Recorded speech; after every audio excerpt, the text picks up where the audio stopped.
다.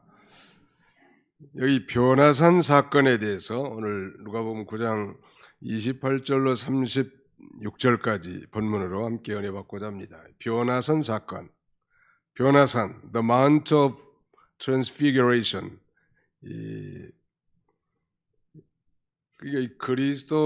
예수 그리스도의 모습이 아주 영광스럽게 변화됐는데, 바로 변화산에 올라가서, 그 변화산은 소위 그 헬몬산이라고 하는 높은 산이 만년설이 덮여 있고, 시리아와 레바논을 경계로 삼고 이스라엘의 그 북쪽에 위치해 있는데요.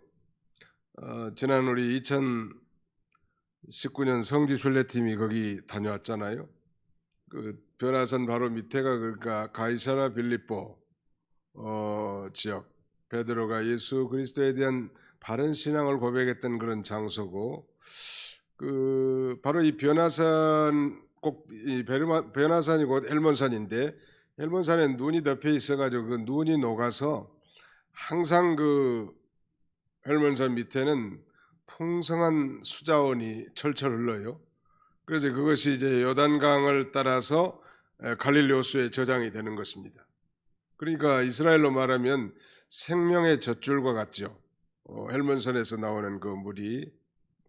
근데 헬몬산이 뭐 2000m가 높단 말이에요. 정확하게 말한다면 이 헬몬산은 2814m니까 백두산보다도 높은 거죠. 백두산 높이가 얼마나 되는 거예요? 윤미진 집사님, 백두산 높이가 얼마나 되는 거예요? 안 가봐도 잘 모르겠죠? 아무튼 잘 모르겠는데 2744 아닌가요? 어디 아는 분이 하나도 없어, 이렇게. 안 가봤으니까. 예, 아무튼 백두산보다 높다고. 2814m 헬몬산. 바로 이 헬몬산 아마 꼭대기 올라가시지 않았겠는가. 그래서 그 헬몬산의 꼭대기 올라가서 예수님께서 그야말로 영광스러운 모습으로 변화된 거예요. 그래서 이 산을 변화산이라고도 이렇게 명칭하는 것입니다. 예수님의 이 모습이 영광스럽게 변화된 이 변화산 사건이야말로 예수님의 이 생애 5대 사건 중에 하나에 속하죠. 예수님의 생애 5대 사건은 첫 번째가 성육신, incarnation이라고 그랬죠. 두 번째는 바로 이 transfiguration, 즉 변화되심 혹은 변모, 이렇게 말씀드릴 수 있고, 세 번째는 crucifixion, 십자가에 못 박히심, 네 번째는 resurrection, 부활하심, 마지막 승천하심, ascension. 그러니까 맨 이 첫 번째 사건이 성육신 사건이란, 성육신 사건과 십자가에 죽으신 이 사건 사이에 바로 이 놀라운 그 예수 그리스도의 변모한 그런 모습을 예수님의 세 제자 베드로와 요한과 그리고 야고보에게 경험하게 합니다. 놀라운 사건입니다. 바로 예수님의 생애의 5대 사건은, 첫째는 성육신, 두 번째는 이 변화하심, 세 번째는 십자가의 죽으심, 네 번째는 부활하심, 다섯 번째는 승천하심. 한번 따라서 합시다. 평생 배워야 될 거니까 따라서 하겠습니다. 성육신, 변화하심, 십자가의 순환, 부활하심, 승천하심.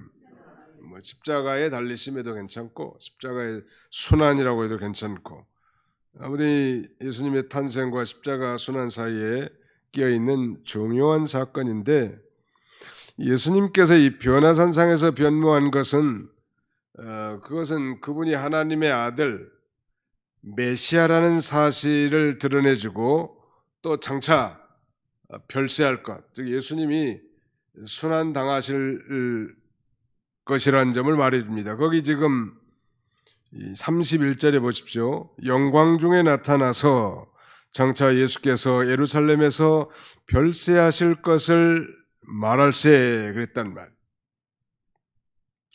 그 다음에는 다시 그의 영광을 회복하실 것이라는 점 등을 시사해 주는 것입니다. 자, 무슨 말인가요? 우리가 지난 시간에는 베드로의 신앙 고백과 그 다음에는 종주 각오, 예수님을 따를 3대 각오에 대해서 살펴본 바 있죠. 자기를 부인하고 제 십자가를 지고 우리 영적 생명이 사는 길로 나가라는 거. 이게 종주 각오, 주님을 따를 3대 각오라고 했는데,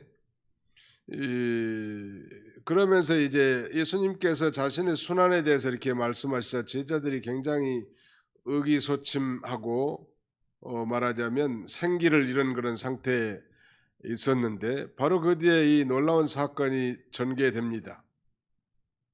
바로 예수님께서 베드로와 요한과 야고보를 데리고 기도하시러 저 헬몬산 변화산에 올라가신 거예요. 올라갔는데 기도하는 가운데 예수님의 모습이 그야말로 영광스러운 모습으로 바뀌는 거예요. 그런데 더 나아가서 그 예수님 곁에 모세와 엘리야 선지자도 등장해 나타난 이런 그야말로 엄청난 모습을 이 세 제자들이 목격하게 된 것이죠. 그러니까 다만 예수님께서 이런 놀라운 이 변화산 사건을 통해서 제자들에게 그런 교훈을 주시려고 온 것 같아요. 내가 비록 십자가에 달려 죽으신 것은 나의 죽음으로 끝나는 것이 아니라, 내가 다만 순환받는 것으로 끝난 것이 아니라 내가 장차 3일 만에 부활할 것이고 영광 가운데 승천하게 될 것인데, 바로 이제 부활 승천하여 하늘나라에 계신 우리 예수님의 모습이 이렇게 영광스러운 모습이 될 것이고, 또 장차 재림하실 예수님의 모습이 이렇게 영광스럽게 될 것을 말함으로 보여줌으로써 우리가 사는 세상은 이 세상만이 아니고, 우리도 장차 한 번은 죽지만 예수님 재림할 때 다시 영광스러운 모습으로 부활하여 저 영원한 영광 가운데 계신 하나님과 함께 영원한 천국에 살게 될 것을 말하자면 가르쳐 준 것이고 보여준 것입니다. 맛배기로 말이죠. 그런데 예수님께서 제자들을 다 데리고 가시지 않고 베드로와 요한 그리고 야고보만 데리고 갔단 말. 과거 예수님께서 이 야이로의 딸을 살릴 때라든지 앞으로 이 겟세마네 동산에 가실 때도 이 세 제자들만 데리고 가요. 어떻게 보면 인간적인 관점에서는 다른 제자들이 좀 섭섭했을 것 같아요. 예수님이 나보다 저 세 분들을 더 사랑한가 보다고. 종종 목회하다 보면 그런 반문하신 분들이 계시더라고. 목사님은 나를 사랑하지 않은 것 같아요, 그러더라고. 끼워보시오. 아니, 목사가 성도를 사랑하지 않으면 누가 사랑하는가? 아니, 뭐 그렇게 말하면 좋은데 뭐 목사님은 나만 미워하는 것 같다니. 아니, 세상에 얼마나 멍청한 목사가 자기 성도들 양떼들을 미워하겠단 말이에요. 그런 법은 없죠. 우리 부모가 그 자녀들을 일시적으로는 미운 마음이 생길 수는 있겠으나 본능적으로 사랑하는 게 부모의 마음인 것처럼 목사가 되면 본능적으로 그런 마음을 줘요. 부모의 마음을 준다고. 근데 형제들끼리는 서로 다투고 아기다툼하는 성도들 간에는 뭐 사소한 것도 양보 안 하고 뭐 싸우고 볶고 지지지만, 목사는 모든 것을 다 포용할 마음을 준다고. 적어도 그 목사가 기도하는 사람이라면, 그래서 늘 하나님과 교통하는 사람이라면 본능적으로 그런 마음을 갖게 된단 말. 처녀가 시집가서 아이를 낳으면 본능적으로 젖을 주려고 하는, 젖을 주는 거 뭐 배우지 않았어도 다 아는 것처럼 그런 걸 준단 말. 뭐 엉뚱한 대로 지금 얘기가 샜습니다만, 아무튼 예수님이 누구만 데리고 가셨어요? 베드로와 요한과 야고보만 데리고 왔단 말. 그야말로 아주 특별한 은혜의 자리에 은혜를 체험하게 한 거죠. 왜 그랬을까? 이 세 사람은 편애하는 것이 아니고, 이 세 사람에게 이런 특별한 은혜를 베풀어 주신 것은 특별한 사명이 있기 때문에 그런 거예요. 하나님께서는 크게 쓰시려고 하면 큰 체험과 은혜를 경험하게 하십니다. 내가 정말 놀라운 하나님의 은혜를 남달리 체험했다. 그러면 다른 사람들과 비교해서 의시되는 것이 아니고 그런 특별한 은혜를 받았으니까 뭐 하라는 거예요? 하나님의 그 사명을 감당하라는 거예요. 나는 이런데 왜 저 사람은 안 그럴까? 그렇게 말할 필요도 없고 자신에게 주신 은혜가 유별나니까 하나님이 내게 이런 놀라운 체험적인 은혜를 주셨구나. 이 받은 은혜를 가지고 이제 하나님의 교회를 섬기고 복음을 전해야 되겠다. 그런 마음을 갖는 게 지극히 정상적인 거예요. 자, 한번 생각해 보십시오. 이 세 제자 베드로와 요한과 야고보.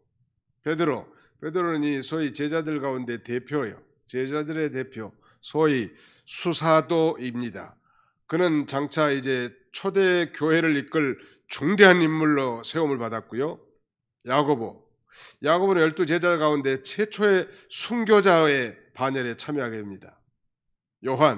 그는 제자들 가운데 가장 오래 살면서 하나님께로부터 이 말세에 생길 특별한 계시를 받은 그런 인물이에요.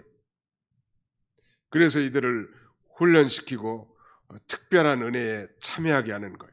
믿으시면 아멘 합시다. 우리가 신앙생활하면서 남달리 은혜를 받았고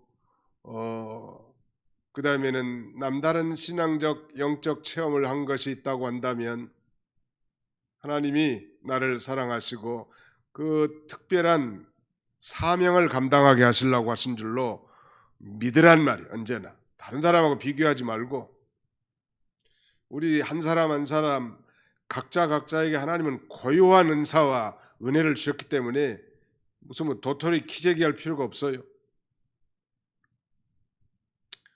하나님이 이 제자들을 특별한 사명을 감당하게 하시려고 이제 헬몬산에도 데리고 간 거예요. 기도하게 해서. 나중에 이 겟세마네 동산의 마지막 최후에 정말 피눈물 나는 기도할 때도 이 세 제자만 데리고 갑니다. 예수님께서. 뭐 다른 제자들을 사랑하지 않아서 그런 건 아니에요. 특별한 일에 사용하시려고 그런 것이죠. 자, 예수님께서 이제 기도하러 산에 올라갔습니다. 28절 보실까요? 이 말씀을 하신 후 8일쯤 되어 예수께서 베드로와 요한과 야고보를 데리고 기도하시러 산에 올라가서 기도하실 때 용모가 변화되고 그 옷이 휘어져 광채가 나더라. 이 말씀을 하신 후 그랬는데 바로 이 베드로의 신앙 고백과 함께 예수님을 따라갈 3대 각오를 말씀하신 후 여드레쯤 되어서 예수님께 이 세자를 데리고 이제 산에 올라가시는데 목적은 기도하시러 가는 거예요. 기도하러. 아무튼 예수님은 하나님이시라도 기도하는 걸 생명으로 삼았단 말이에요.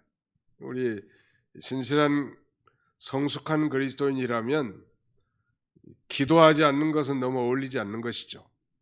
기도하지 호흡하지 않고 살 수 없는 것처럼 기도하지 않고 어떻게 영적 생활이 가능하겠냐는 말. 불가능한 일이에요. 그리고 뭐 이 변화산에 올라간 건 또 예수님께서 이 변화되기 위해서 올라갔다고 할 수 있겠죠. 그래서 산에 높은 산 뭐 2814m 엄청난 거 아니에요? 우리 교단의 목사님들도 그 기도 많이 하신 분들 특별히 이런 분들 아주 이 산 저 산 뭐 이 강가 저 강가 다니면서 뭐 한 달에 한 번씩 그렇게 다니신다고 그래요. 한 주간씩. 우리는 뭐 바빠서 그 정도는 못하지만 1년에 몇 번씩 합니다. 연말에 한 번 하고 또 10월 달에 교역자 산기도가 있으니까 하고 봄에 한 번 하고 아무튼 뭐 시간이 좀 되신 분들은 한 달에 한 주간씩 산에 가서 기도하고 텐트 치고 뭐 혼자 가거나 둘이 가서 텐트를 치는 거예요. 뭐 야산에서도 할 수 있지만 높은 산에 올라가서 최근에도 뭐 덕유산에 가서 기도하고 오신 목사님들이 여러 분 계세요. 지리산 자락에. 뭐 굳이 높은 산에 올라가야 하나님을 만날 수 있는가? 그런 건 아니지만 아무튼 이 세상과 좀 단절하고 주님만 오로지 사모하면서 기도하기에는 좋은 거예요. 우리 저도 매주 금요일이면 광주 기도원 뒷산에다가 텐트를 쳐놓고 거기 갑니다. 뭐 집에서나 교회에서 기도하고 설교 준비해도 될 텐데 꼭 거기를 가야 될까? 근데 안 가는 것보다 가는 게 나은 것 같아. 일단은 차를 타고 1시간 이상 달래서 또 차를 세워놓고 산에 올라가 가지고 거기 앉아 있는 것과 그냥 집이나 뭐 교회에서 기도하는 것과는 좀 차이가 있더라고. 일단 모든 그 세상적인 생각, 상념을 다 뒤로 하고 하나님만 상대해서 기도하기에는 좋다는 거예요. 산기도. 우리도 그런 기회를 좀 앞으로는 좀 갖는 것이 좋을 것 같아요. 그 다음에 이제 베드로가 나중에 이제 그 자신이 이렇게 변화선에 올라가서 그 영광스러운 모습 체험한 것을 후에 소위 믿음으로 말미암아 흩어진 유대인들, 소위 유대인 디아스포라, 믿음을 지키다가 환난 중에 흩어져 있는 유대인 디아스포라들에게 그 사실을 상기시킵니다. 거기를 우리 한번 찾아봅시다. 베드로후서 1장 16절입니다. 베드로후서 1장 16절로 18절까지 같이 한번 통독하겠습니다. 베드로후서 1장 16절로 18절 시작. 우리 주 예수 그리스도의 능력과 강림하심을 너희에게 알게 한 것이 교묘히 만든 이야기를 따른 것이 아니요 우리는 그의 크신 위엄을 친히 본 자라. 지극히 큰 영광 중에서 이러한 소리가 그에게 나기를 이는 내 사랑하는 아들이요 내 기뻐하는 자라 하실 때에 그가 하나님 아버지께 존귀와 영광을 받으셨느니라. 이 소리는 우리가 그와 함께 거룩한 산에 있을 때에 하늘로부터 난 것을 들은 것이라. 여기는 바로 이 소리는 우리가 그와 함께 거룩한 산에 있을 때에 있는데 바로 이 거룩한 산은 변화산, 즉 헬몬산을 가리키는 것입니다. 헬몬산에 예수님께서 이 베드로와 요한과 야고보 세 사람이 올라가서 그 말할 수 없는 예수님의 영광스러운 모습, 또 이 모세와 그 다음에는 이 엘리야까지 나타난 그 모습과 또 구름 속에서 하늘에서 주님의 그 음성이 들리는 것을 기억하고 성령으로 이제 고난 중에 흩어져 있는데 이 말하자면 디아스포라들에게 이 편지를 했는데 그 목적은 너희가 비록 믿음 지키다가 이렇게 환난당하고 고난 중에 있지만 우리가 이 세상이 전부가 아니고 장차 우리 주님과 같이 그 영광스러운 천국이 있다는 사실을 상기시키면서 소망을 갖게 하는 것입니다. 그런 면에서 이 성숙한 신앙이라는 건 현실적인 신앙보다는 내세적인 신앙이 반드시 동반돼야 되겠죠. 우리는 현실에 살지만 현실주의가 아닙니다. 엄밀하게 말하면 내세주의란 말이에요. 우리가 현실만 생각하면 정말 실패한 사람도 많고 고통 중에 있는 사람도 많고 낙심할 만한 일도 많지만 이 내세까지 쭉 연결해 본다면 우리 그리스도인들에게는 실패라는 건 없어요. 우리는 궁극적인 행복자들이에요. 한번 따라합시다. 우리는 궁극적인 행복자들입니다. 요새 뭐 연속극 만드는 극작가들도 항상 뭐 여론이 빗발친다는 거예요. 주인공을 죽이지 말라는 말을 서슴없이 해야 되는 거예요. 그러니까 이 작가가 말이죠. 그 말은 청취자나 시청자들의 의견을 들어가지고 주인공을 살리기도 하고 죽이기도 하는 거예요. 대개는 다 해피엔딩으로 끝나게 만들잖아요. 모두가 다 잘되게 끝나게 만든다는 거예요. 뭐 연속극 만드는 사람도 그런데 말이죠. 우리 예수 믿는 우리 인생의 드라마는 항상 해피엔딩이야. 이거 뭐 이 세상에서는 좀 좌절하고 낙담할 수 있지만 이렇게 믿음 지키다가 흩어진 그 디아스포라들에게 자신이 과거에 예수님과 함께 두 제자와 함께 저 헬몬산 변화산에 올라가서 우리 주님의 그 영광스러운 모습을 친히 목격했고 하나님의 음성을 들은 자다. 그러므로 현실에 낙심하지 말고 저 천국의 소망을 가지라고 이런 용기 있는 글을 보내준 거예요. 얼마나 격려가 됐겠냐는 말. 정말 이 참된 소망을 가진 자가 현실을 타개할 수 있습니다. 천국 소망 있는 사람은 현실 세계도 잘 살게 돼 있다고. 천국을 바라보니까 하나님 앞에서 예수님께서 이렇게 기도하러 산에 올라가셨는데 거기서 이 변화가 됐단 말이에요. 아무튼 마음으로 세상을 멀리 떠나기 위해서 높은 산에 올라가는 건 참 좋은 것 같아요. 가다 보면 뭐 땀도 흐르고 피곤하고 올라가면 퍽 쓰러져서 졸기도 하지만 그 한숨 졸고 나면 얼마나 이 고요한 세계가 임하게 됩니다. 그때는 말할 수 없는 주님과의 교통이 잘 이루어지게 되죠. 그래서 수고하는 거 필요해요. 기도할 때도. 그래서 보따리 싸들고 가는 순간부터 하나님이 함께 해주시죠. 기도하려고 하려고 하면. 그래서 이 높은 산에 이렇게 올라가신 것입니다.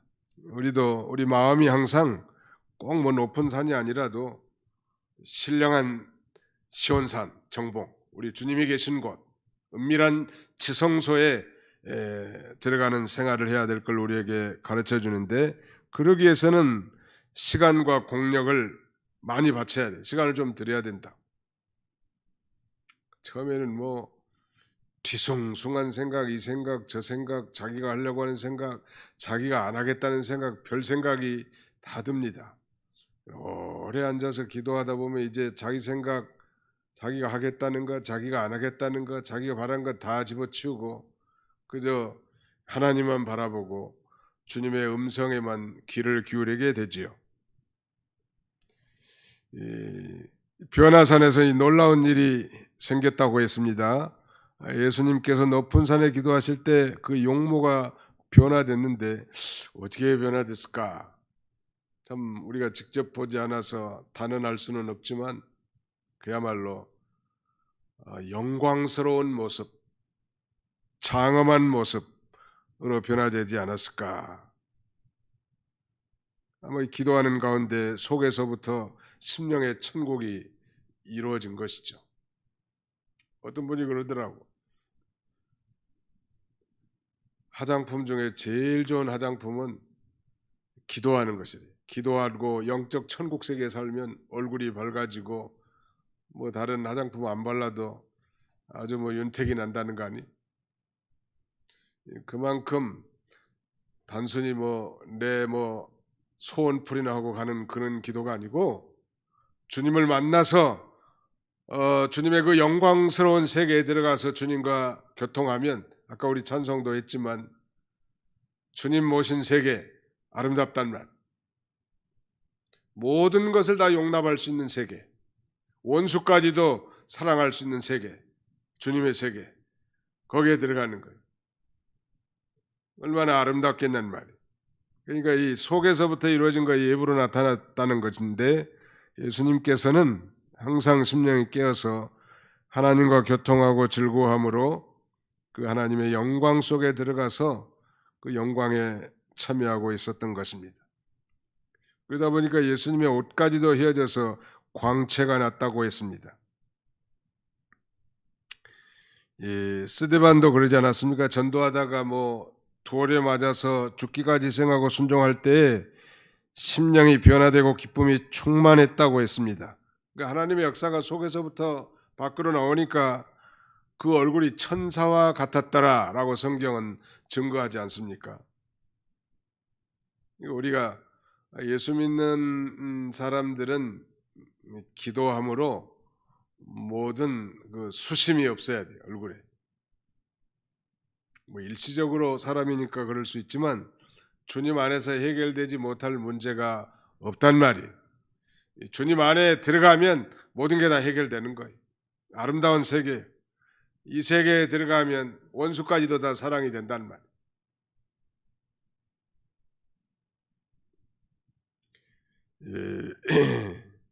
더 놀라운 건 이제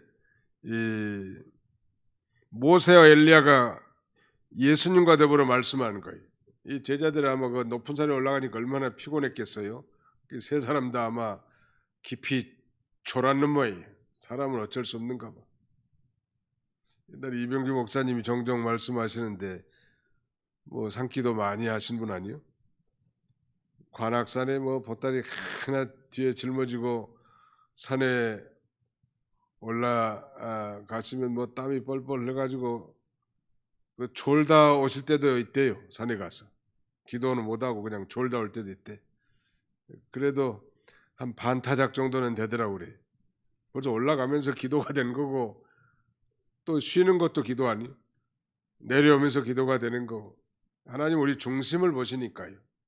하나님께서 이렇게 정말 주님과 교통하려고 하고 주님을 만나려고 하고 사모하는 마음을 가지고 주님을 찾으면 우리 주님께서 만나 주시고 그 심령의 교통이 이루어지고 심령의 천국이 이루어지게 된단 말. 그것이 이제 얼굴로 나타나니까 아주 뭐 광채가 났습니다. 빛나고 아름답게 보인 것입니다.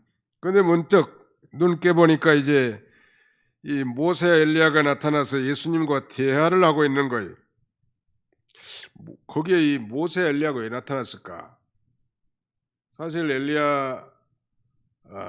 엘리야는 과거에 이 말하자면 그 무슨 산이에요? 엘리야가 호렙산이죠. 모세는 전날에 이 시내산에서 하나님을 만난 경험이 있고 또 엘리야 선지자는 호렙산에서 각각 하나님의 영광을 체험한 그런 인물들이죠. 심지어 엘리야는 죽음을 맛보지 않고 승천했고 모세도 아주 특별한 방법으로 소천당한 것인데 그의 시체를 찾지 못할 정도로 하나님이 찾지 못하게 한 거예요.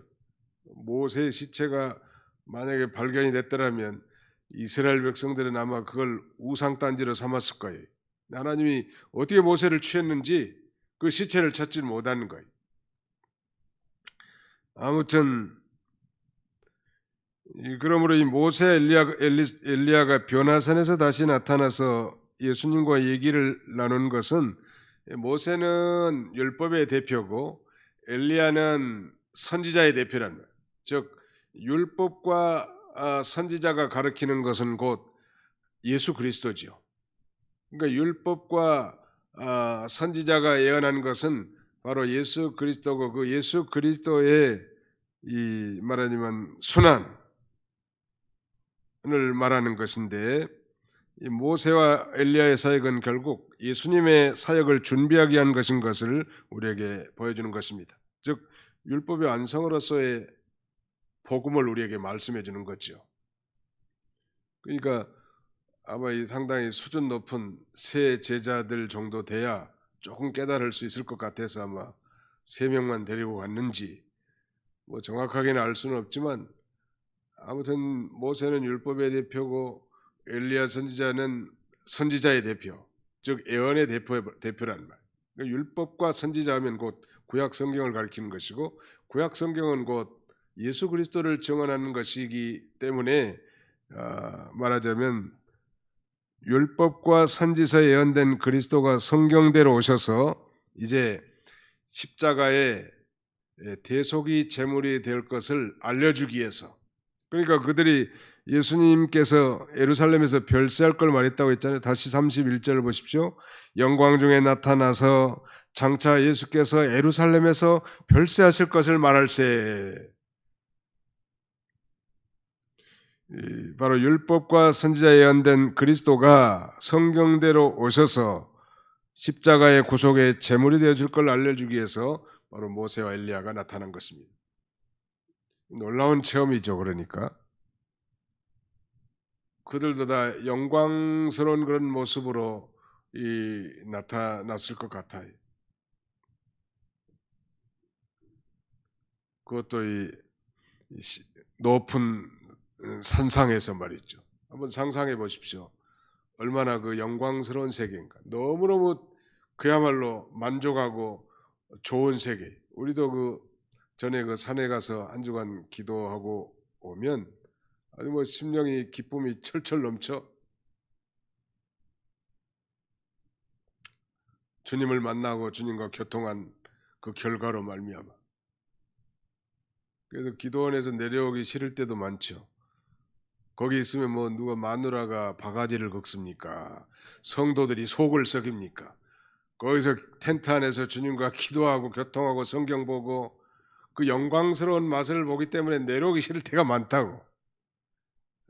아마 베드로도 그런 느낌을 받은 것 같아요. 그래서 예수님께 주여 여기에 초막 셋을 짓고 하나는 주님을 위하여, 하나는 모세를 위하여, 하나는 엘리야를 위해서 초막 셋을 지면 좋겠다고. 자, 33절을 같이 읽어보겠습니다. 33절 시작. 두 사람이 떠날 때 베드로가 예수께서 여짜오되 주여 우리가 여기 있는 것이 좋사오니 우리가 초막 셋을 짓되 하나는 주를 위하여, 하나는 모세를 위하여, 하나는 엘리야를 위하여 하사이다 하되 자기가 하는 말을 자기도 알지 못하더라. 너무나 좋으니까 베드로가 초막 셋을 짓자고 말하기 전에 이렇게 말합니다. 주여 우리가 여기 있는 것이 좋사오니. 참 좋습니다. 저는 그저 강주 기도원 뒤에다가 우리 목사님들 조충회 목사님 또 유성민 목사님 저 그래서 텐트 큰 걸 치고 그 밑에는 방부목을 사다가 바닥 데크를 깔았어요. 비가 와도 괜찮고 수분이 들지 않아요. 우리 교회에서 그분들 다 비용도 대줬는데 너무 좋은 거예요. 그래서 참 금요일 날 가면 너무 시간이 아까워. 한 수요일 목요일쯤이라도 가서 좀 오래 앉아 있다 오면 참 좋겠는데 금요일도 종일 일하다가 뭐 이것저것 총회 일까지 저녁에 겨우 갔다가 아침에 눈 뜨면 또 와야 되잖아요. 그러니까 시간이 너무 작고 아까운 생각이 들어. 거기 좀 오래 있으면 참 좋겠다. 한 주간 좀 푹 아주 텐트 속에서 있다 오면 좋겠다. 성경만 보고 기도하다가 그런 생각, 아쉬운 생각을 많이 갖고 있죠. 베드로도 아마 그랬던 것 같아. 너무너무 좋으니까 이 변화산에 올라가가지고 여기 있는 게 좋겠다고 그러면서 초막 셋을 지어서 하나는 주님을 위해서, 하나는 모세를 위해서, 하나는 엘리야를 위해서 하사이다 이렇게 말합니다. 그런데 사실은 베드로가 이렇게 말하는 건 하나님의 뜻을 옳게 분별 못하는 거예요. 내내 졸다가 벌떡 일어나가지고 말이죠. 지금 조는 사람들이 엉뚱한 소리 하는 거예요. 항상 심령이 깨어서 주님과 교통하는 사람들은 그렇게 경거망동하지 않죠. 베드로는 지금 예수님의 메시아직과 그 메시아직의 본질과 지금 보여주시는 그 영광의 목적을 오해했기 때문입니다. 지금 예수 그리스도께서 내가 십자가에 달려 죽을 거라고 예수 그리스도의 순환에 대해서 제자들에게 말하니까 제자들은 정말 이해도 잘 안 됐을 뿐만 아니라 슬픈 마음 가운데 있었기 때문에 내가 십자가에 달려 죽은 것으로 끝난 것이 아니고 장차 영광스럽게 부활할 거고 하늘나라에 내가 영광스러운 모습으로 내가 주님의 하나님 보좌 우편에서 너희들을 위해서 기도할 것이고 장차 재림하면 그 영광 가운데 내가 재림하게 될 것인데 나만 그런 게 아니고 너희들도 장차 이 세상 한번 죽기는 하지만 장차 부활하여 영광스러운 몸으로 부활하고 장차 천국에서 이런 영광스러운 세계에서 살게 될 것을 소망하게 해주는 것이죠. 소망하게 해주는 거예요. 이런 그 소망을 또 주는 것은 뭐 그 산 꼭대기에서 엔조이하면서 지내라고 하는 건 아니죠. 이제 내려가서 전도하고 또 복음의 사명을 감당하고 그거 하려고 하는 거예요. 사실 지금 변화산 밑에 지금 병든 자가 신음하고 있단 말이에요. 가서 이 주님의 이름으로 기도해주고 또 저들에게 복음을 증거해줘야 될 일이죠. 제가 아까 말씀드렸습니다만 제가 산에만 있으면 되겠냔 말이에요. 총무니까 또 얼마나 일이 많겠어요. 또 신학교 강의라니까 또 강의해야 되는데 산에만 내내 있어갖고 되겠냔 말이에요. 아니 베드로가 지금 거기에 잠깐 기도하러 간 것이고 그 영광스러운 모습을 체험하게 한 것인데 그렇다면 내려와서 이제 복음을 더 열심히 전가하고 하나님의 일을 해야지 내내 기도만 한다고 교회에서 파고 살고 산에 가만 있고 그러면 되겠냐는 말이에요. 그럼 남편들이 싫어하겠죠, 당연히. 기도할 때는 기도하고 성경 읽을 때는 성경 읽고 가정을 돌볼 때는 가정을 돌보고 그러면 남편들도 시비 안 걸어요. 이거 분별력이 없이 그냥 시도 때도 없이 밥도 안 차려주고 교회에서만 기도만 하고 집에 들어가니까 남편이 화를 내잖아요. 저 사탄이가 나를 지금, 저 사탄 남편이 나를 지금 대적한다고 그러는데 그건 잘못 말한 거죠, 사실은. 자기 행동 잘못한 거라. 우리가 이 기도하는 것은 더 남편을 잘 섬기고, 우리가 기도하는 것은 더 자녀들을 잘 양육하고, 우리가 기도하는 것은 더 하나님의 교회를 더 잘 세워나가고, 우리가 기도하는 것은 원수까지도 사랑하고, 우리가 기도하는 것은 하나님의 뜻을 이 땅에 실현하도록 하기 위한 거지. 거기다 무슨 내내 기도실 지어놓고 나오지도 않고 있기만 하면 되겠냐는. 자기 교회는 형편없이 돌아가는데 맨 산에만 돌아다닌다면 교인들이 좋아하겠어요? 교인들 좋아라고 하는 건 아니지만 하나님께서는 바로 베드로로 하여금 기도하게 하려고 데리고 갔고 그 놀라운 그 변화산의 영광을 체험하게 하셔서 소망을 갖게 하려고 하는 것이고 더 사역을 잘 감당하기 위해서 보여주는 것인데 일시적인 그런 하나의 사건이거든. 변화산 사건은 그걸 영원히 붙잡아 두려고 했기 때문에 그건 베드로의 실수라고 할 수 있겠죠. 또 모세와 엘리야를 예수님과 동등으로 취급한 것도 잘못한 것이고 또 예수님께서도 내내 초막에 계실 분이 아니란 말이에요. 자기의 사명, 즉 주님을 증거하고 구원운동을 해야 할 일들을 망각했기 때문에 베드로의 실수라고 말할 수 있겠고요. 실제로 이제 산 아래에 있는 9 제자와 불쌍한 사람들이 기다리고 있는 것도 생각하지 못한 것. 여기가 좋사오니 우리가 초막셋을 지어 여기서 삽시다. 목사님들은 또 강대상 뒤에 있으면 행복하대. 누가 자녀들이 속상한 애들이 있는가 강대상 뒤에만 있으면. 목사님이 강대상 뒤에만 있으면 천사 같은데 집에 오면 그렇지 못하다고 탄식하는 사모들도 계시다는 거 아니? 우리 집사람은 절대 안 그렇습니다. 아무튼 우리가 할 일이 있단 말. 기도할 때 기도하고 전도할 때 전도하고 가정일 돌아볼 때 가정일 돌아보고 그래야 되겠는데 베드로가 이렇게 졸다가 하나님의 뜻을 제대로 분별하지 못했습니다. 베드로가 이 초막 셋을 짓자고 할 때 갑자기 구름이 밀려옵니다. 34절 이 말할 쯤에 구름이 와서 그들을 덮는지라 구름 속으로 들어갈 때에 그들이 무서워하더니 구름 속에서 소리가 나서 이르되 이는 나의 아들 곧 태감을 받은 자니 너희는 그의 말을 들으라 하고 소리가 그침에 오직 예수만 보이더라.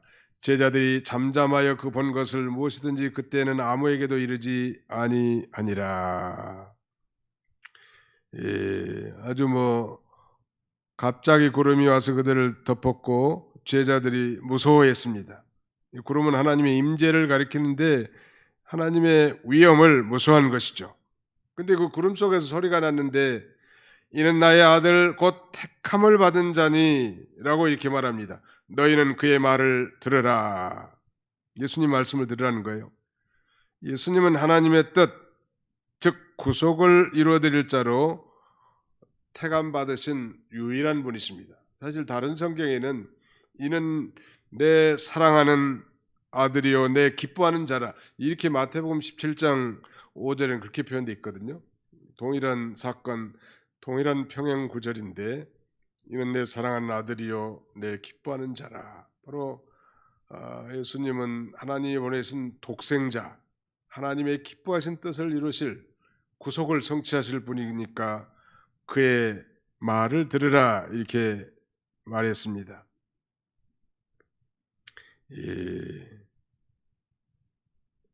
그러면서 이 놀라운 사건에 대해서 다른 사람에게 말하지 않고 침묵을 유지했다는 것. 후에 이제 흩어진 디아스포라들에게 자신의 그 영광스러운 주관적인 그 체험, 변화산의 체험을 얘기하지 않습니까? 소위 함구령 할 때가 많아요. 다른 성경은 예수님이 그렇게 아무도 알지 못하게 하라고 함구령을 말했는데, 그것은 뭐 아직 하나님의 때가 되지 않았고, 더 중요한 것은 유대인들이 바라는 메시아는 소위 정치적 메시아라고 그랬죠.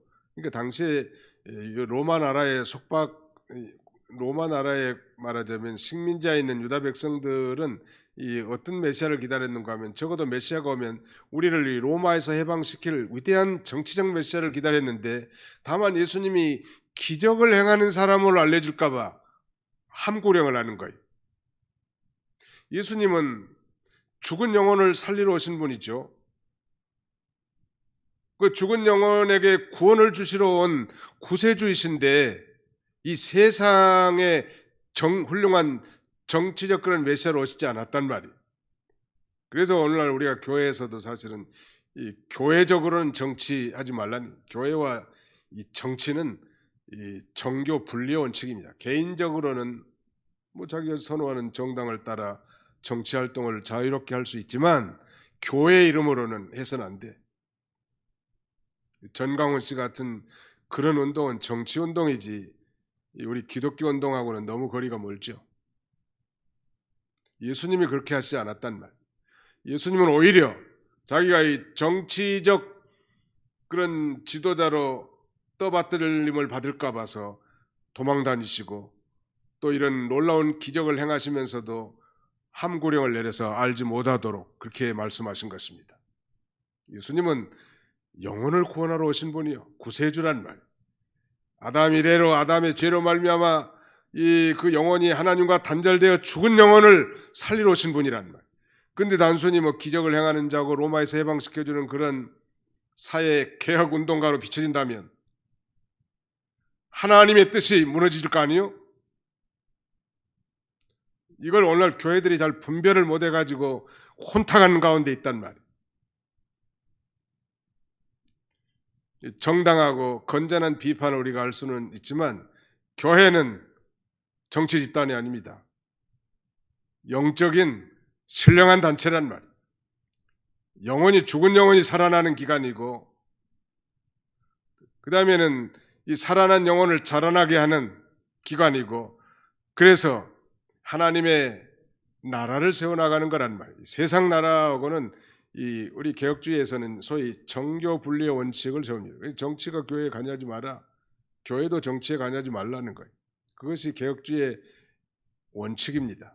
그러니까 개인적으로는 얼마든지 정당활동, 정치활동 뭐 얼마든지 자유롭게 보장이 되는 것입니다.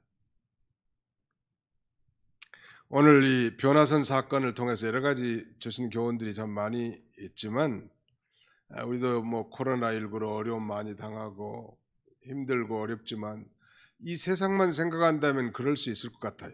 그런데 우리도 장차 지금 하나님 보좌 우편에 영광스러운 모습으로 계시고, 또 영광스러운 모습으로 이제 구름을 타고 재림하실 우리 주님을 생각하면서 우리도 그 영원한 이 찬란한 그 세계, 영광의 세계에 살 것을 소망하면서 이 세상에 닥친 모든 환난과 어려움, 고통과 근심, 이 모든 것들을 다 이겨나갈 수 있는 그런 저와 여러분들이 다 되시기를 주님의 이름으로 축원합니다.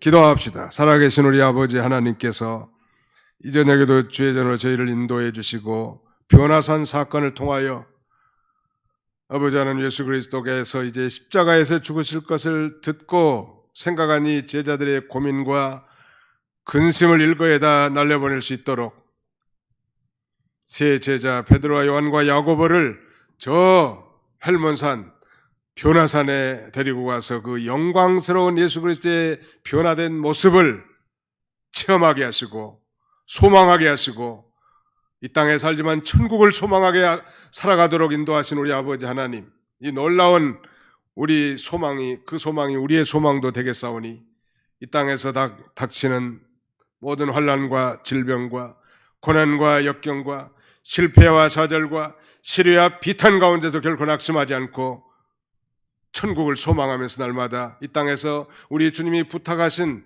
이 복음 전하는 사명, 구원운동, 생명운동 잘 감당하는 우리 모두가 다 되도록 하나님 축복해 주시옵소서. 예수님의 이름으로 기도하옵나이다.